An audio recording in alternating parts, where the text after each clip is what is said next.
Ladies and gentlemen, have you ever wondered why the most anointed, purpose-driven women often walk the loneliest paths?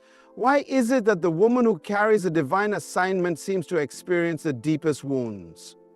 The answer is simple. A woman chosen by God is not built for comfort, she is built for calling. And calling comes with a cost. Rejection, isolation, betrayal. The very things she was chosen to overcome often become the things that break her first. But hear me today. Being chosen does not mean being abandoned.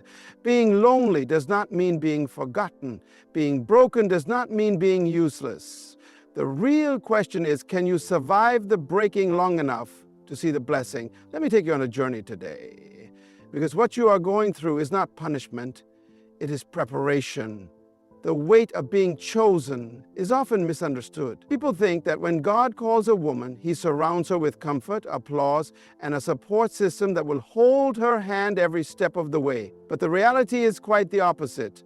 When God calls a woman, he separates her. He isolates her. He pulls her away from the familiar, not to punish her, but to prepare her. The first sign that a woman is chosen is not the celebration of people, it is the silence of isolation. Have you noticed that when you stepped into your purpose, people started walking away?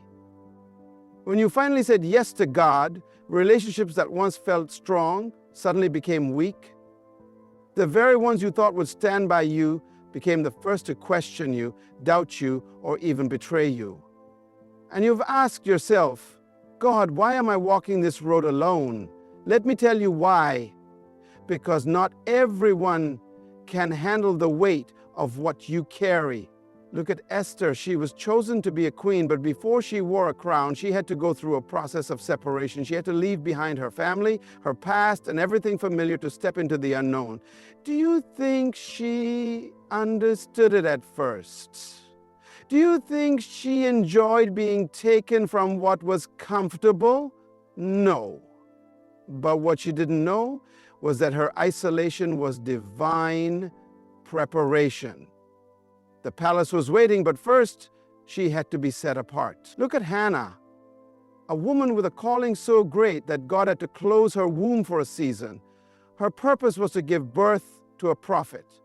But before that, she had to endure loneliness. Peninnah mocked her. She was misunderstood, even in the temple of God. But what did she do? She didn't complain. She didn't give up. She went to the altar and poured out her soul before God. And in her isolation, in her pain, God answered her. There are moments in life when God must remove people, not because they are bad, but because they are not assigned to your destiny. Some people can walk with you in your normal season, but they cannot go with you into your next season. And if you hold on to them, you will slow yourself down. Have you ever seen an eagle fly with a flock of birds? No, because eagles are not designed to fly in crowds. Eagles soar alone. And some of you are trying to hold on to friendships, relationships, and connections that are keeping you grounded when God has designed you to soar.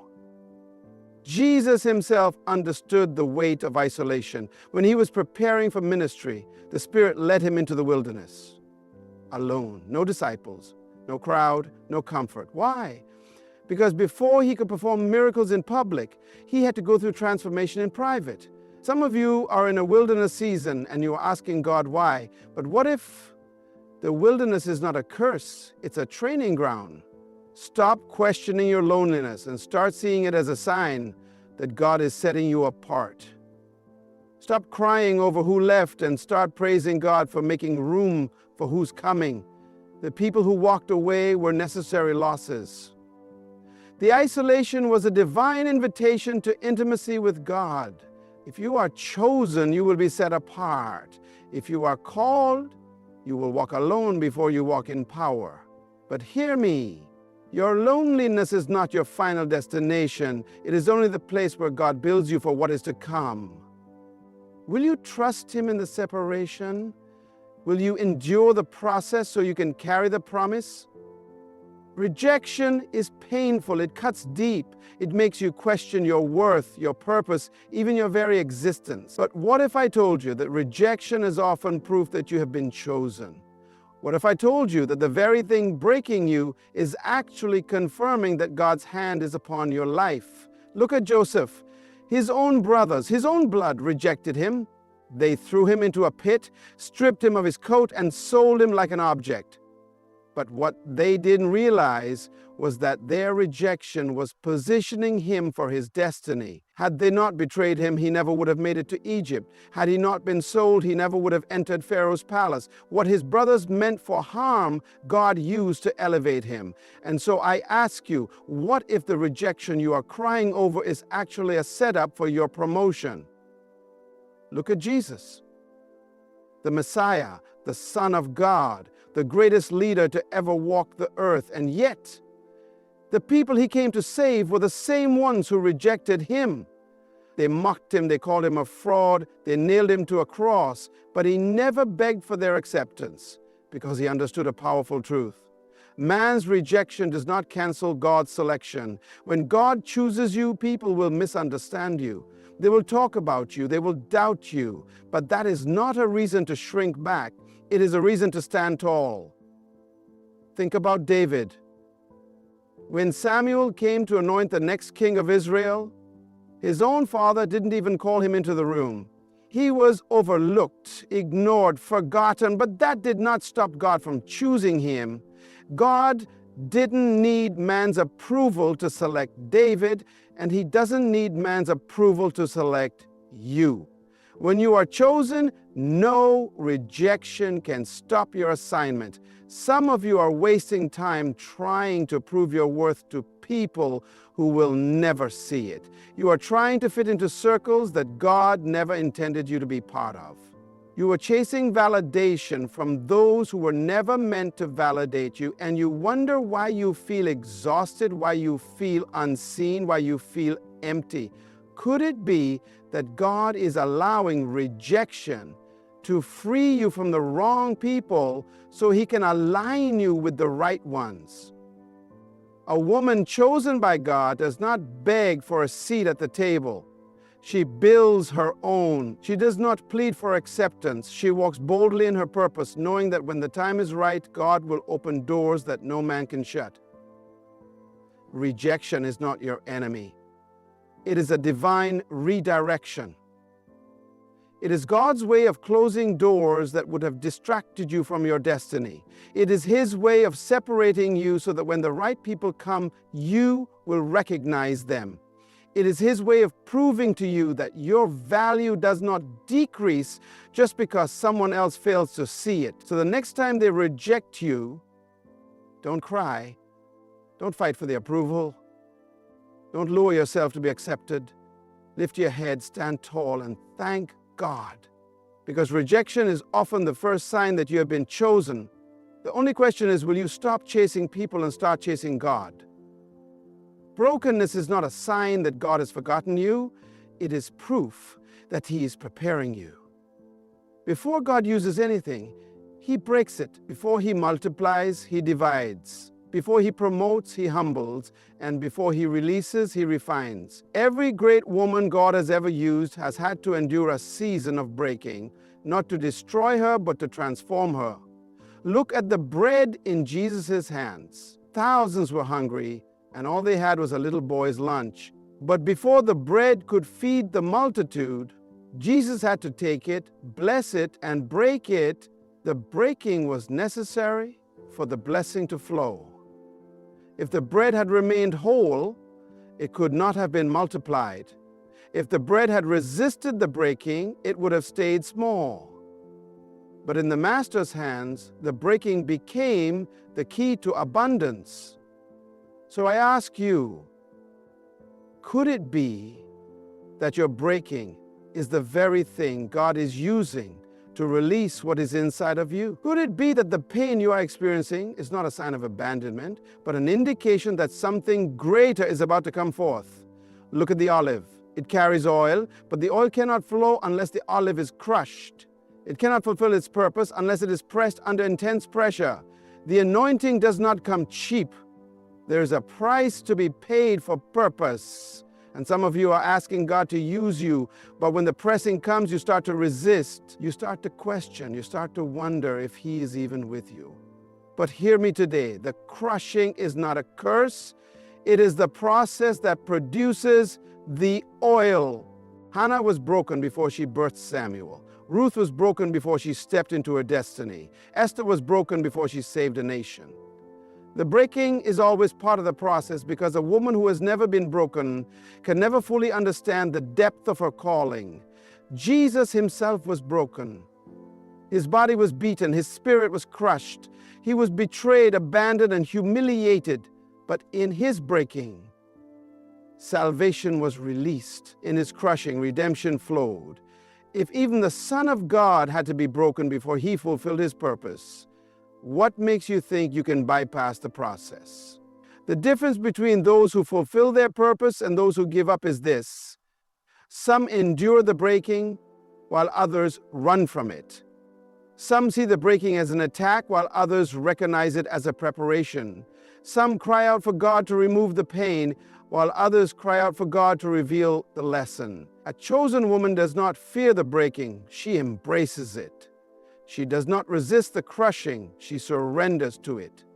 Because she understands that in the breaking, God is shaping her into something she could never become on her own. So I ask you today, will you allow the breaking to birth something greater in you? Will you trust the process long enough to see the promise?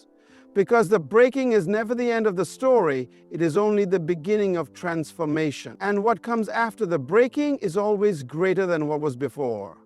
Loneliness is not a punishment, it is a classroom. It is the place where God pulls you aside, not to abandon you, but to prepare you. When God is ready to elevate a woman, the first thing He does is separate her.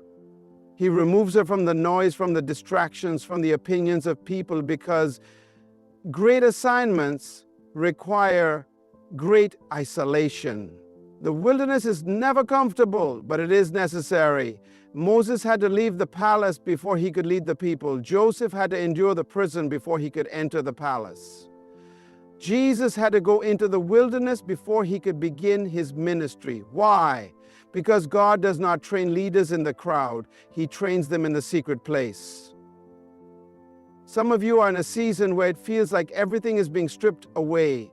The people you depended on are no longer there. The relationships that once made you feel safe have fallen apart. You try to explain your vision, but nobody understands. You try to express your calling, but people look at you like you're crazy. And you ask, God, why am I walking alone? But hear me today. Your loneliness is not a sign that something is wrong. It is a sign that something is right. It is a sign that God is pulling you closer, because there are things He needs to teach you that cannot be learned in the presence of people.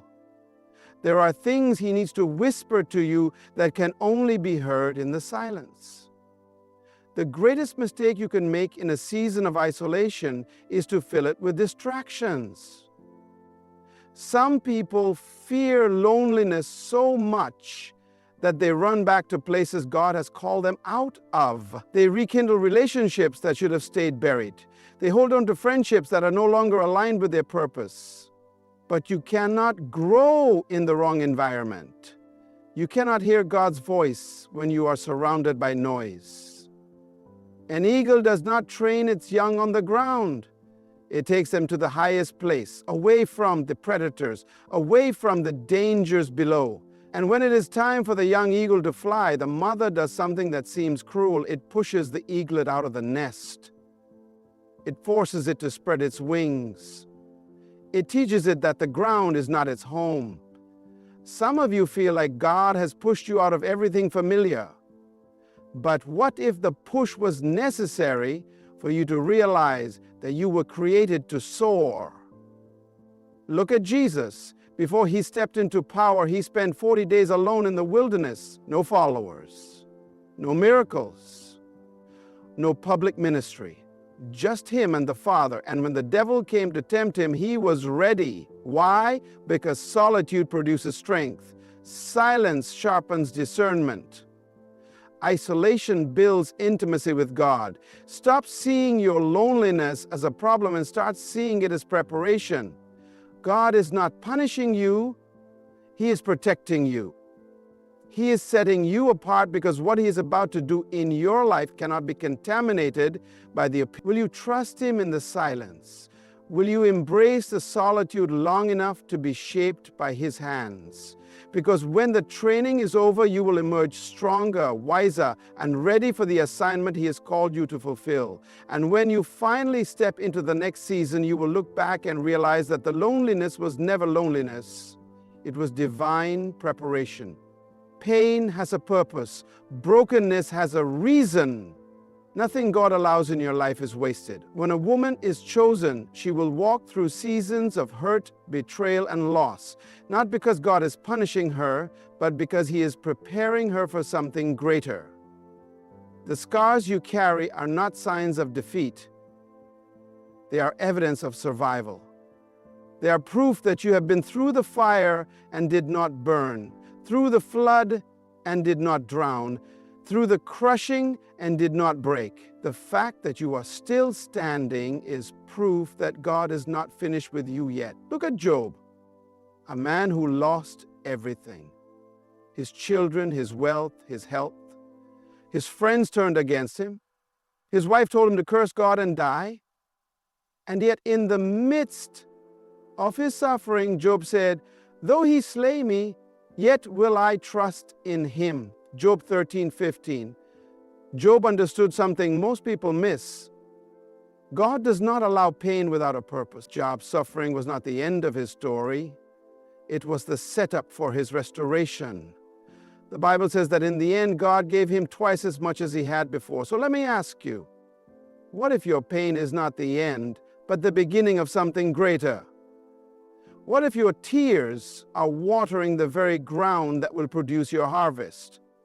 What if what you lost is nothing compared to what God is about to bring into your life? Jesus Himself was wounded for our transgressions, bruised for our iniquities.